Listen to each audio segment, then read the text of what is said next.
Hi everyone, my name is Hannah White. I am an itinerant autistic support teacher with the Lancaster Lebanon IU 13. This is my 5th year as an itinerant. I was with the IU prior to that as a classroom-based autistic support teacher. As an itinerant, I teach different social skills and different emotional regulation skills. I absolutely love what I do. I'm currently in the Hempfield School District and I support students in 3 of their buildings. I am working on my Master's of Assessment, Curriculum, and Teaching with a concentration of online teaching.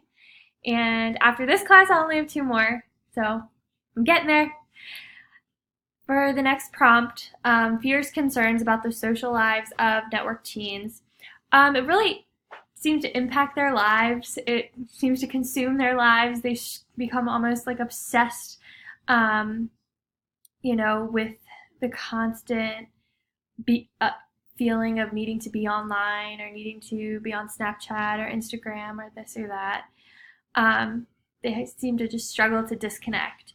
And as an autistic support teacher and me focusing primarily on social skills, there's a need, even with not just my students in the school building, all students, they have that struggle with social skills. They're so used to being, behind their phone or behind the screen or just in the microphone that face-to-face communication is lacking.